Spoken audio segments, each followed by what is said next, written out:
Hey guys, welcome back to the channel. This is the story about Goku. What if Goku went in DXD universe part 1? Hope you'll enjoy this video. So before we start, please do support for more awesome content and also hit the subscribe button and share this video with your friends. I have created many playlists, check it out, and also check out my other channel. So let's start the video. An unexpected turn of events. Dragon Ball G universe. Goku, the last of the Saiyan race, was one of the friendliest and nicest people anyone had ever met. His personality greatly opposed that of any other Saiyan. He was calm, attractive, and pure of heart, traits collectively possessed by none other than the one and only Son Goku. But right now, nothing could describe the difference from his usual self. The expression of pain, hate, and regret can be easily seen on his face. Goku was watching the Namek Sea indifferently from above, where he had just blasted the self-proclaimed emperor of the galaxy, the tyrant, Frieza. He had finally defeated that monster after becoming the legendary Super Saiyan. But at what cost? The life of his best friend, Krillin? Goku had lost more than one of his dear friends during his life, in pursuit of the Dragon Balls, to save the world, and, as his Saiyan side persists, more power, and here he was, the strongest in the universe, and yet he felt nothing. What was there to feel? He had just lost his best friend. What was the use of power if you had no one to share it with? He was not like Frieza. Millions groveling at his feet brought him no more pleasure than having to bury his own prince. He was a protector, not a destroyer. Krillin, I'm sorry you had to die. I promise I won't let any more innocents perish in front of me like that, mumbled Goku as tears flowed down his cheeks. Suddenly, a volcanic eruption burst from the dying Namek, roughly jolting the morning Saiyan back to reality. Damn. Even though Frieza had been defeated, he had made sure to leave his mark, bringing an entire planet down with him. As if killing all its inhabitants was not enough.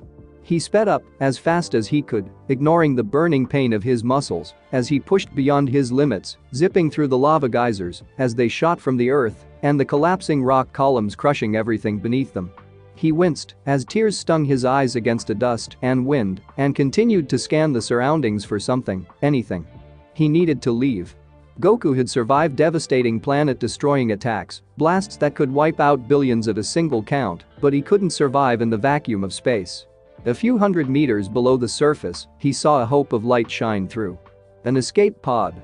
That must have been the one Vegeta used to arrive here. Goku thanked the fallen prince silently. He rushed over to the pod without making any delay. He almost busted open the door, and when he managed to get it open, there was a button at the side. What greeted him was a large array of knobs, screens, and buttons scattered across the interior. Being basically illiterate, he didn't understand a thing. What should he press? What do they all do? Why hadn't he attended school with Gohan? Without time to spare, he strapped himself in and started pushing everything furiously. The pod's door closed and lurched violently. Goku had also managed to activate a map, some sort of cleansing gas to take baths with. There were no showers while speeding through space, after all, an oxygen mask, and finally he felt the pod lift. Goku gritted his teeth as his head banged against the top and shot upwards without warning. Soon the ship crossed Namek's atmosphere, and then it happened.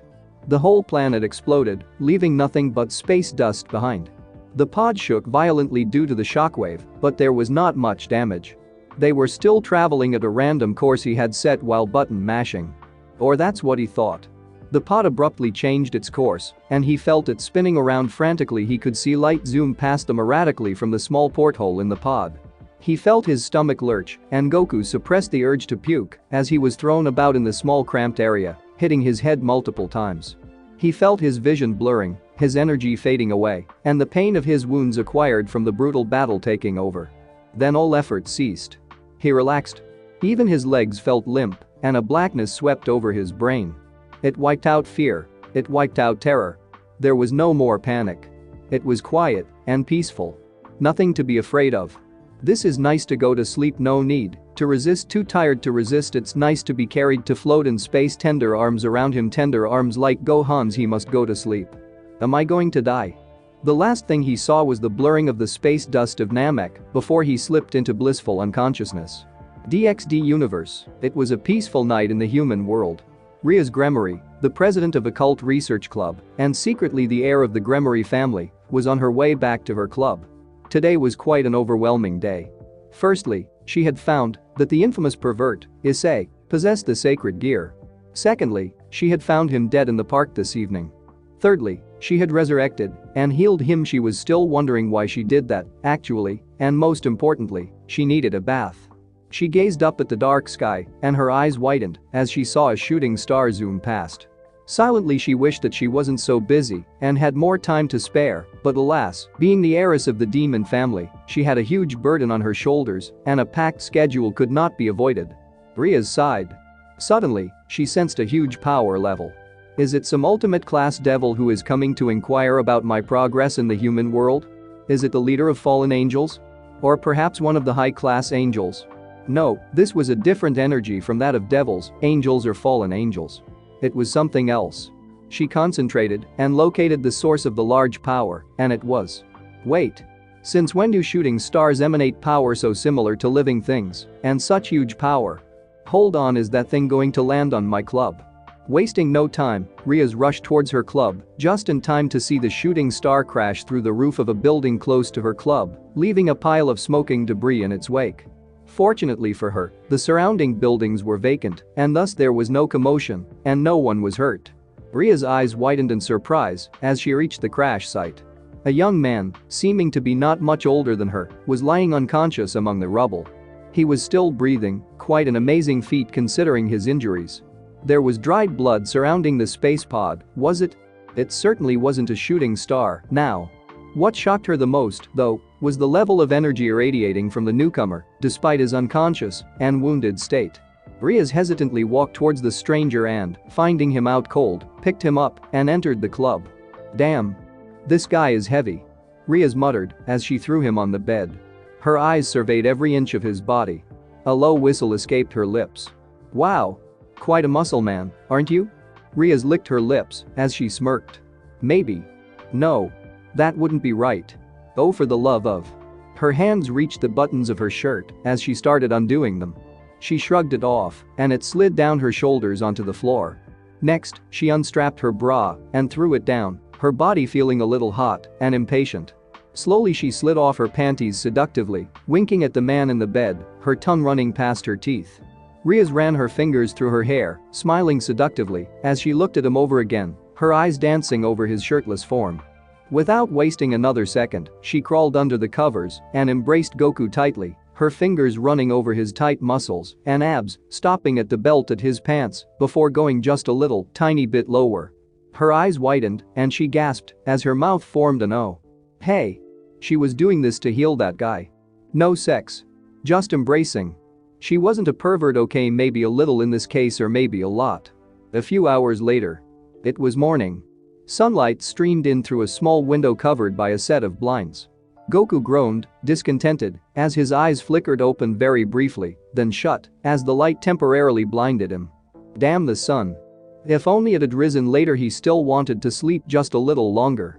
Wait, what, sunrise? Am I alive, but how? He thought he was sure getting sucked into that space hole meant certain death for him. A small chuckle escaped his lips. He'd always been an awesome escape artist, as Chi-Chi put it, able to get out of the worst scrapes alive. Goku felt something warm and very soft on his back. His eyes widened in surprise as he saw a beautiful Redeed laying naked in the bed with him. A visible blush stained his cheeks as the girl hugged his back, probably still in sleep. A comfortable smile formed on her face as she rubbed her cheek against his skin and pushed herself closer to the Saiyan, her breast squeezing against Goku's arm. Goku got up silently, trying not to disturb the girl's sleep. Just as he stood up, his legs accidentally slipped on the bra lying on the floor, making him plop backwards onto the bed and right onto the sleeping beauty. He let out a small eep and turned around, coming face to face with her, their noses inches from touching. He flushed slightly when he realized his hand was on her breast. Moaned the girl in her sleep. Goku watched in confusion when he heard her moaning. He saw a slow smile spread across her face. Bulma had told him that women's breasts are very sensitive, but he never thought that they could be so big. Big, soft, and smooth. Like Bulma's, except hers were smaller. Goku started to press and squeeze her breasts gently, curious. He couldn't understand why she was making such sounds, but she seemed to be enjoying it. With a childlike, curious face, Goku decided to examine further. Squeeze. Press. Ah. Again squeeze. You are quite a perverted guy, aren't you? Wondered the girl with a smile as she slowly opened her eyes. Perverted? What does that mean? Goku blinked, confused. Wow. You don't know what that means? Riaz cocked her head when she saw Goku shaking his head. Ah, that's so cute. You're such a naive person. It's really difficult to find someone as innocent as you. Riaz mumbled, smirking, as she started stroking Goku's cheek. Goku, being Goku, still didn't understand what's going on. Suddenly, the door of the room opened, revealing another beautiful girl with very long black hair and violet eyes. Ara, what's this? A new devil member? The girl appreciated the new man's bare chest. No, he isn't a devil. At least that's what I think. Riaz muttered before getting out of bed, making sure to brush her naked body against Goku a few more times for extra measure and throwing on her crumpled uniform. Oh? So is he your new boyfriend, President? Teased Akeno Himejima. What? No. Stuttered Riaz, turning crimson. Sorry for interrupting, but what's going on? Where am I? Goku wondered, confused. He had tried to sense the kai of his friends and family, of course. Even he wasn't that clueless, but they were nowhere to be found. He had picked up some power levels, not entirely human, that were higher than normal, and some even extraordinary ones. The two girls present in the room were also more powerful than the average human. You are on Earth, of course. Replied Akeno with her usual smile. No, that's not possible. This isn't the same Earth that I know. Goku's brows furrowed, in deep thought. Do you remember anything about last night? Asked Riaz. Yeah, I remember I was on my ship. But then suddenly everything went blank. I was in space. Goku answered honestly. You almost crashed into the clubhouse. I found you injured in the rubble with that spaceship thing of yours. I decided to heal you, although my method isn't exactly the most decent one, I must say. Hope you didn't mind, Riaz winked, deliberately crossing her arms and displaying her cleavage. She had left the top few buttons undone and had not put on her bra, for certain reasons, of course. But you healed me so fast. Did you have senzu beans? How did you do that? That's easy. Because I'm a devil. In the underworld. The sudden appearance of the Saiyan was not unnoticed by high-class devils. Most of the clan leaders were quite worried about this newcomer. They called for a meeting where the greatest devils and most terrifying demons gathered to discuss and clear their doubts or, in some cases, deepen them. They suspected it was the work of fallen angels, though, and had no evidence to back it up. What intel do we have about this newcomer? Asked the leader of the four great Satans, Surzich's Lucifer. Almost nothing, sadly. Replied his father, Lord Gremory. He had appeared out of thin air, literally. There's no evidence of his prior existence, and such power is unheard of. He's strong enough to challenge and win against all of us. Do we really have to talk about this? Falbium Asmodeus muttered, bored.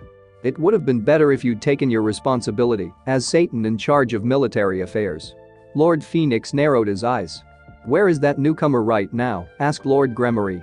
He is currently with your sister right now, Surzich-sama. If I may add, he doesn't seem to be an enemy, as of now, informed Graphia. Silence filled the room as everyone absorbed this information. None of them had expected the new man to have targeted Lucifer's sister. So what should we do then? Falbium asked. We'll wait. If that guy dares to hurt a single strand of my sister's hair, then I'll personally deal with him. Surzich growled. Going to school? Damn it. How could he? Why would he do it just because of such a small thing? Cursed Riaz silently under her breath. A sigh escaped her lips. She didn't want to attend the class in such a bad mood. She wanted to let off her anger on someone or something. But what could she do in such a situation? How about using her magic to destroy the whole school? But then she'll have no choice but to return to her family. Not to mention thousands of innocent students will die. Riaz slammed her head on her desk in frustration, startling everyone in the class. Everyone's sweat dropped at the unusual behavior of Riaz. Why couldn't Goku join her school? She really wanted him to join her class. Even though it was yesterday when she found him, she couldn't help but develop a liking for him. A few hours ago. Principal's office. So you are Son Goku, am I right? Asked the principal. Yup, that's me. Replied Goku with a smile. Right now, Goku was standing alongside Riaz. After a long 2-hour discussion in the morning, Goku came to know that Riaz and Akeno are devils and the existence of angels and devils. Also, currently he has no way to return home. Well, at least that's how it seemed. When Riaz asked for Goku's help and offered to join her, he didn't give it a second thought and agreed willingly, much to Ria's happiness. "So why did you decide to join our school, Goku-san?" asked the principal. "Actually, he used to live in Canada. But his parents died last week and he had no one but me, his beloved cousin," replied Riaz on behalf of Goku. She'd always been a good liar and it was a perfect time to put her skills to test. "Really? He is your brother?" asked the principal, raising his eyebrow in suspicion. "Really?" asked Goku, confused. Riaz hit Goku with an elbow in the gut as a signal for him not to speak when she is speaking. "Fine then. I'll need his qualification certificates," told the principal, seemingly not very convinced thanks to Goku. "Here, they are," said Riaz as she handed the certificates to the principal. Goku was confused watching the certificates. He never brought any when he arrived in this world. As a matter of fact, he never went to school in his whole life. But decided to remain silent as he didn't want to receive another elbow in the gut. "Well, Goku-san, your qualifications are quite acceptable. Now you only need to fill the admission form and then you'll get the admission in this school," informed the principal as he handed the form to Goku. For Riaz, getting those fake certificates was a piece of cake. Being the daughter of a well-known devil family has its own advantage. The only thing now required is for Goku to fill the admission form. What could possibly go wrong now? Is something wrong?" asked the principal. "I don't know how to write." "Heh," replied Goku with a nervous smile while scratching the back of his head. Both Riaz and the principal sweat dropped hearing this. "Riaz, I would like to attend your class, and, as for you, Mr. Goku, I'm sorry to say it, but you're not eligible to join our school. Now it would be nice if you leave my office," said the principal in a calm tone, but it could be clearly seen that he was very angry.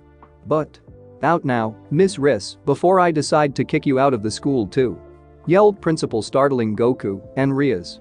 At present time, Riaz was laying her head on the desk, dazing off. She wasn't paying any attention to what was going on in the class. Her thoughts still on what happened in the morning.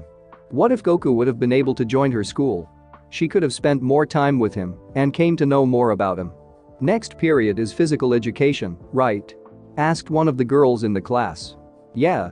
But we don't have any PE teacher in our school.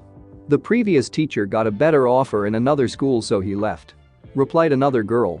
"I heard rumors that a new teacher has been recruited today. I think he'll teach us during this period. I hope he is handsome." "Me too." Riaz overheard the conversation but didn't show any interest in it. She had many important matters to attend to today. Firstly, she had to tell that pervert, Issei, about her existence and him being one of them now. Riaz didn't realize when the teacher entered the class. The whole class started gossiping when they saw their new teacher. The girls were very happy to see a young, handsome man, much to the boys' jealousy. "Wow. Is he our new PE teacher?" a girl whispered. "He is so young and handsome," commented another girl. "He may be handsome, but Goku is more handsome and cuter than anyone," thought Riaz, not even interested to take a glance at her new teacher. Goku. How cute and innocent. How she wished him to be a stuffed toy which she could hold forever. "Hello everyone. I will be your PE teacher from now on." Does she already like him so much that she is hearing his voice as a PE teacher?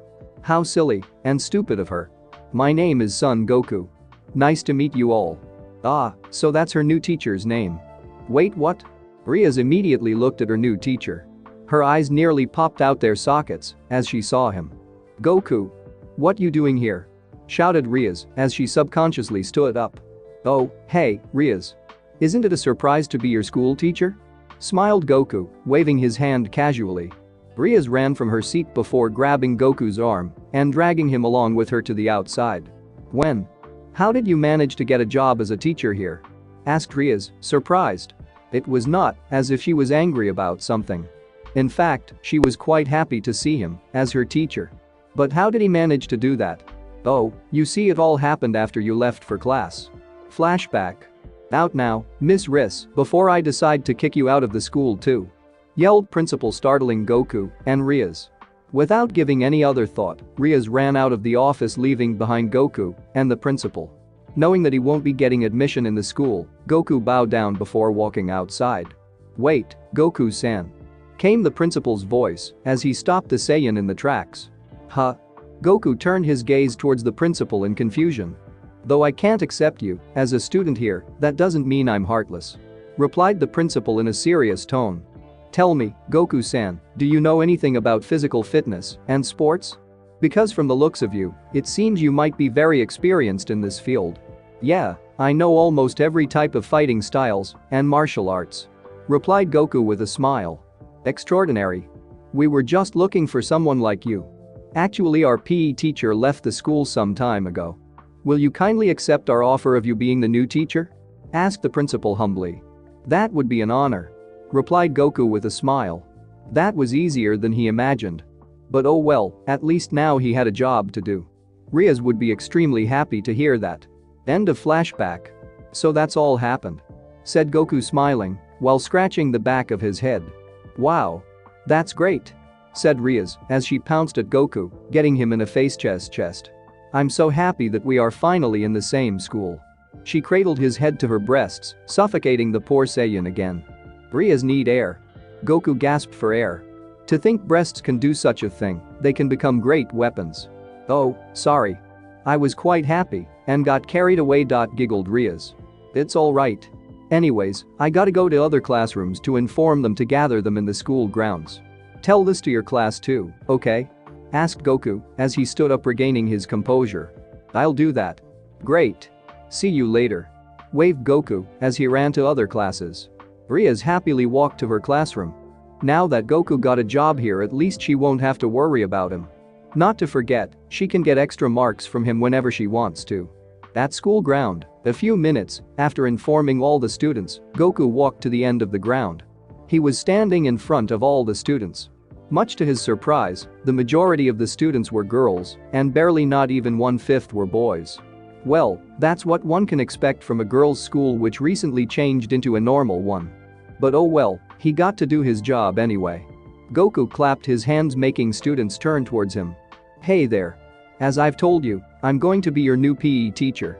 So today I gathered you all for some exercises and a nice warm-up. So are you all ready?" asked Goku with a warm smile. "Yes, sensei," replied all the girls enthusiastically, as they already started liking Goku, much to boys' jealousy, especially to a certain trio. "Arg.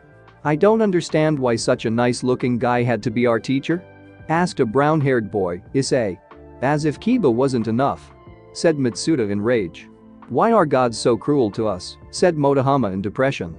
The next moment all three of them started crying in anime style.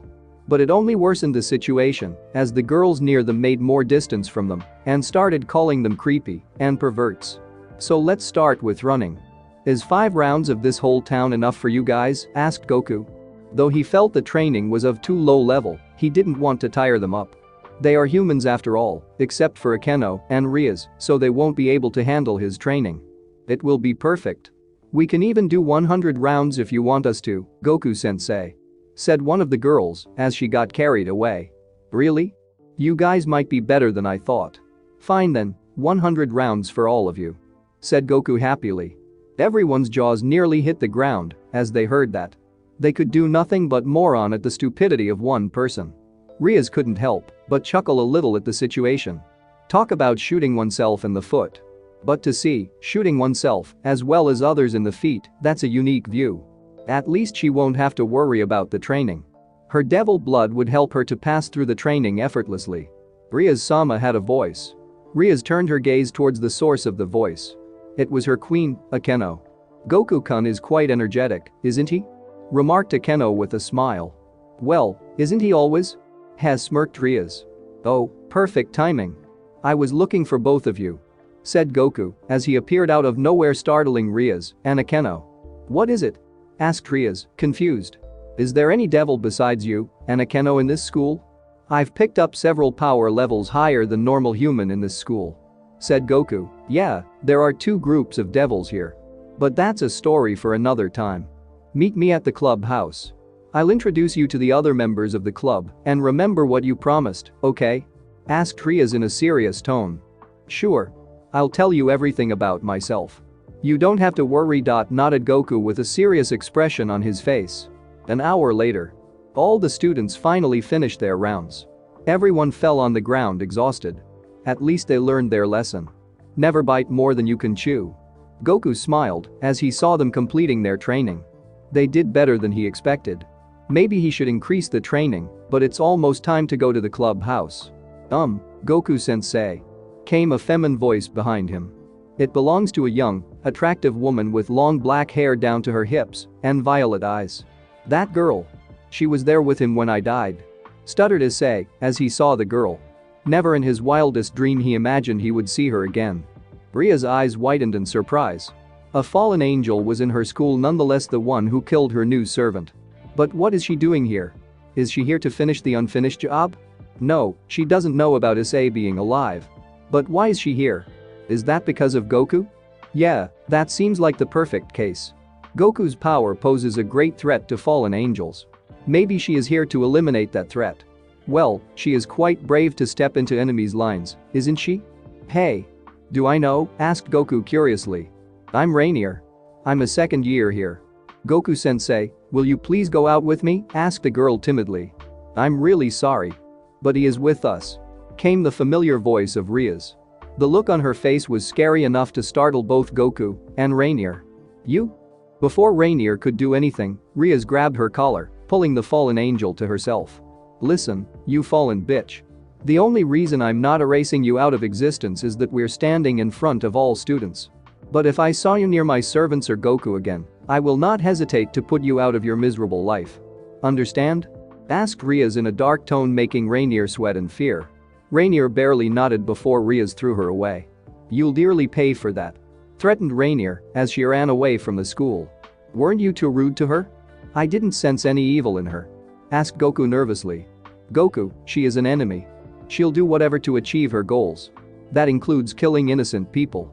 Anyways, we're heading to the clubhouse. Don't be late.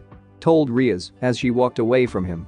Goku dismissed all the students as the time was already up. Not to forget, he hadn't showered since he came to this world and he desperately needs one right now. Without giving it another thought, Goku headed towards the school's shower. At a cult research club. As the shower was finished, Goku reached outside the club before entering. As he entered the house, Goku saw a petite girl with white hair and hazel eyes sitting on a sofa left to him. Goku smiled and waved towards the girl, much to the girl's shyness, as she blushed a little before nervously nodding. Ah, this is the first time I saw Koneko like this. You might even become her friend faster than me. Said a young handsome boy with short blonde hair. I'm Kiba. Nice to meet you, Goku-sensei. As he bowed down in gratitude. You? Screamed Issei. It was his first day at the cult club. He thought he was the luckiest man in the world when he found that he was summoned by Ria's, but why? Why does this new good-looking man have to become the stone in his way? Oh, he started hating him already. First, Kiba, and now you. Why can't I be the only good-looking guy here? Goku, it's good to see you if you are not late. Said Akeno with a smile. I'm here too. Shouted Issei, trying to get their attention. Ria's Sama was waiting for you. You haven't properly, have you? Asked Akeno, ignoring the pervert. What? No attention. Issei turned his face to Goku. Yeah, I haven't. Where is she? Asked Goku, again ignoring Issei. I just want to die. Said Issei in a comically depressed state. I'm here. Said Ria's as she walked out of her bathroom. As expected, Issei's full concentration was on Ria's boobs. So Goku, since we have told who we are. Now it's your turn. Said Ria's seriously. Well, it started with. It took about half an hour for Goku to tell his whole life story. Everyone listened to it very curiously. It was as if they were hearing some kind of science fiction manga. Issei was the most curious and suspicious of all. He seemed to remember this kind of story, but couldn't remember where. So you're saying that you're an alien, right? Asked Ria's, receiving a nod from Saiyan. It sounds like a self-made story, but we have no alternative but to believe it. Anyways, I have already explained to you who we are. Said Ria's, as wings appeared out of her back. Koneko, Kiba, and Akeno had the same change. Whoa, but Issei was surprised when seeing those wings. Proper introduction is in order. My name is Ria's Gremory of the Gremory clan, and every member of this club are my servants, said Ria's in a proudful manner.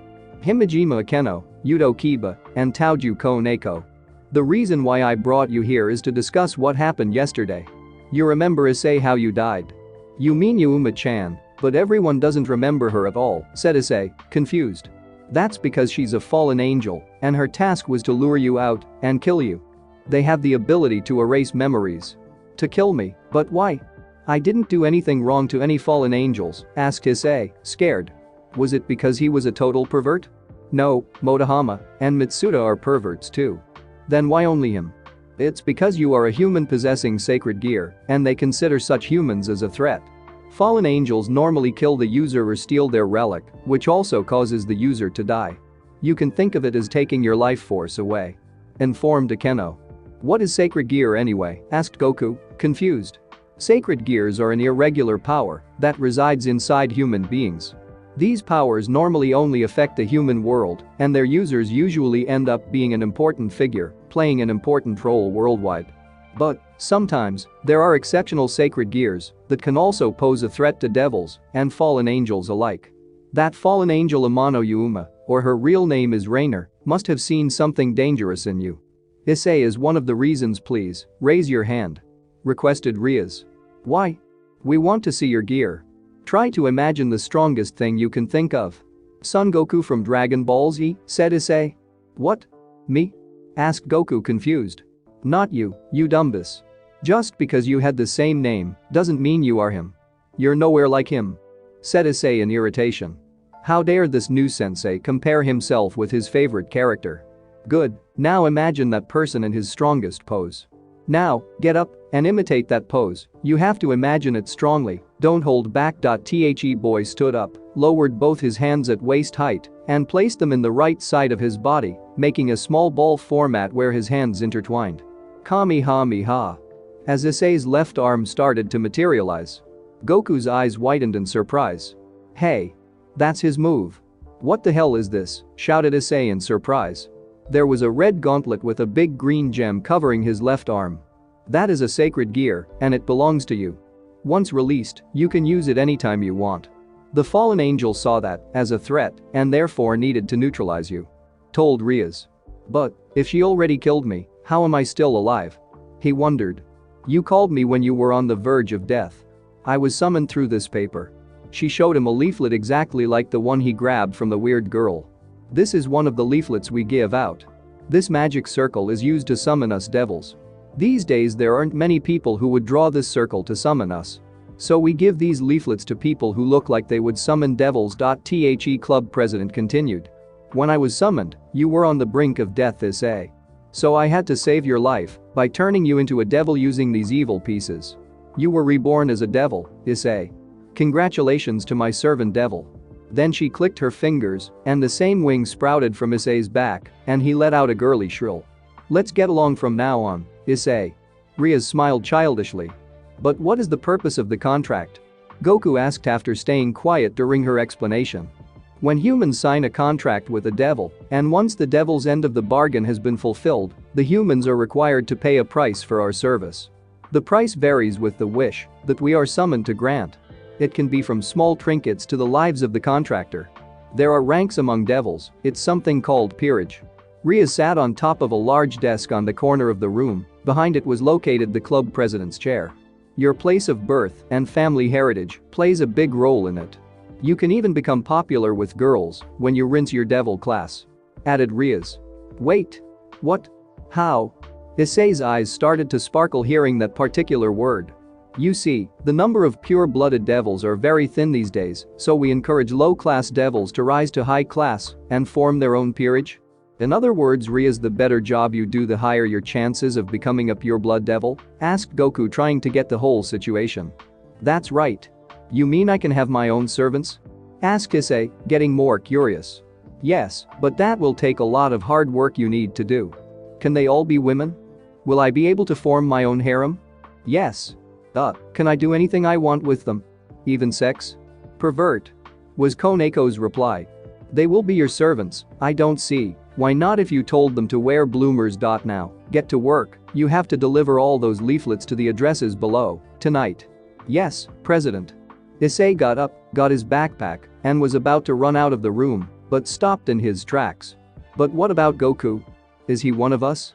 Are you Goku? Asked Riaz, as everyone turned their gaze towards him. Yeah. I don't see why not. You guys are not bad at all. Replied Goku with his famous sun grin. So well, can you tell what class devil I currently am? Asked Issei. You are currently a low-class devil. So are Koneko and Kiba. Replied Rias, accidentally crushing all the hopes of Issei. You and Akeno-senpai? We are mid-class devils. And that dumb guy? Asked Issei, bored, pointing at Goku. Looking at him, Issei could tell he at his best might be a low class too. I'm not sure about him. Replied Rias honestly. What? Even Kiba got interested. When I first saw him, he was heavily injured. But when at that state, his power was enough to match that of an ultimate class devil. Told Rias. Everyone in the room gasped in shock as they heard that. Even Koneko couldn't keep her calm composure anymore. How strong is he at full power? No one but he himself knows. Wow. Such power. Wondered Kiba. Okay, but why do I have to do all the work and he didn't? Complained Issei. Akeno approached Goku, putting her index fingers on his chest before turning her gaze towards Issei and especially Rias.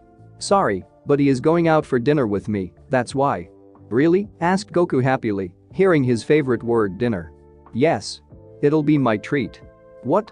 Issei was so shocked that he froze in his plaka like a statue. Damn. Just because he is going with you, don't you dare think he is all yours, smiled Rias in a threatening manner. Ara. That is to be seen, replied Akeno, as they started exchanging daggers towards each other. No way.